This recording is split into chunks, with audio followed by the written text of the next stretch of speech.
Easy physics বই থেকে এই পর্বে আমরা চট্টগ্রাম বোর্ড 2021-এর একটি প্রশ্ন সমাধান করব।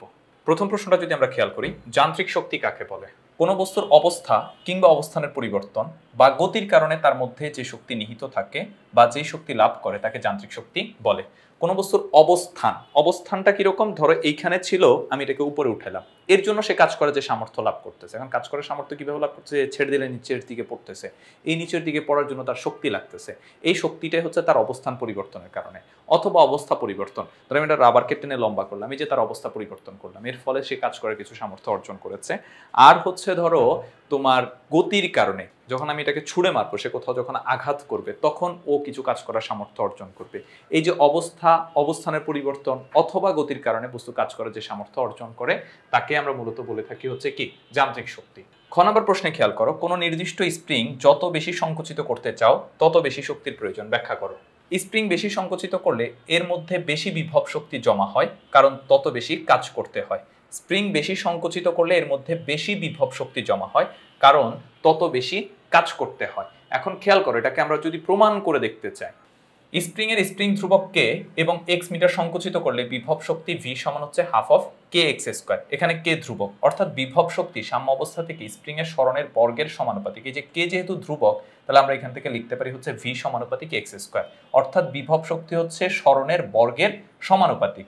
স্প্রিং সাম্য অবস্থা থেকে যত সংকুচিত করা হয়, স্প্রিং এর প্রত্যয়নী বলের বিরুদ্ধে তত বেশি কাজ করতে হয়। এই জন্য স্প্রিং এর মধ্যে সঞ্চিত বিভব শক্তিও বেশি। এই যে আমার যত বেশি হচ্ছে সংকুচিত করতে চাইতেছি, তত পরিমাণে হচ্ছে বিভব শক্তি বেশি লাভ করতেছে। এটাই হচ্ছে আমাদের প্রশ্নের অ্যান্সার, যে স্প্রিং যত বেশি সংকুচিত করতে চাও তত বেশি হচ্ছে শক্তির প্রয়োজন হবে। কারণ আমি দেখতেছি হচ্ছে বিভব শক্তি বেশি পরিমাণে সঞ্চিত হচ্ছে। এখন বিভব শক্তি কেন সঞ্চিত হচ্ছে? তাকে বেশি পরিমাণে হচ্ছে বল প্রয়োগ করা হয়েছে বলে। আর বেশি বল প্রয়োগ করা হয়েছে মানে কি? তোমার হচ্ছে যে বেশি কাজ করতে হয়েছে। আর কাজ করতে হলে আমার কি করতে হবে? শক্তির প্রয়োজন হবে।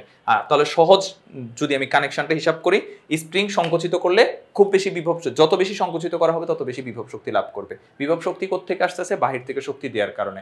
তার মানে তাকে যত বেশি শক্তি দেওয়া হচ্ছে তত বেশি বিভব শক্তি সঞ্চিত হচ্ছে। অথবা উল্টোটা বলতে পারি, যত বেশি হচ্ছে যে বিভব শক্তি সঞ্চিত হয়েছে, তার মানে তত বেশি শক্তি দেওয়া হয়েছে। গ নম্বর প্রশ্ন খেয়াল করি, বি অবস্থানে বস্তুটির গতিশক্তি নির্ণয় করো। এই যে বি বিন্দুতে বস্তুটির গতিশক্তি নির্ণয় করতে বলা হয়েছে। এখন আমরা হচ্ছে গতিশক্তি বের করার জন্য আমরা সূত্র জানি। সূত্র হচ্ছে হাফ এম ভি স্কোয়ার।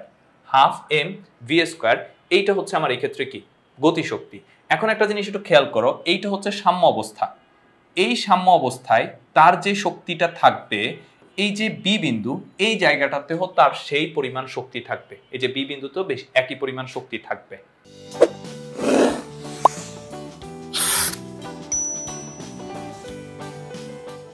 দেখো, আমরা তাহলে ব্যাপারটা এরকম বলতে পারি, এই বিন্দুতে যে শক্তি থাকতেছে, বি বিন্দুতেও একই পরিমাণে শক্তি থাকতেছে। এই বিন্দুতে যে পরিমাণ শক্তি, বি বিন্দুতে একই পরিমাণ শক্তি।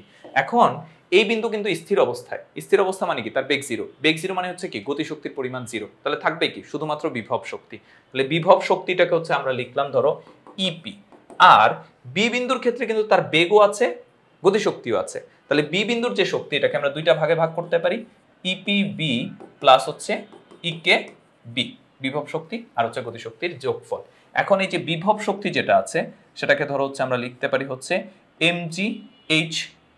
আর এই ক্ষেত্রে হচ্ছে আমাদের বি বিন্দুতে এটাকে ধরো হচ্ছে H1 লিখলাম, আর ইপি এটাকে হচ্ছে এমজি H2 প্লাস হচ্ছে আমার এখানে কি হবে?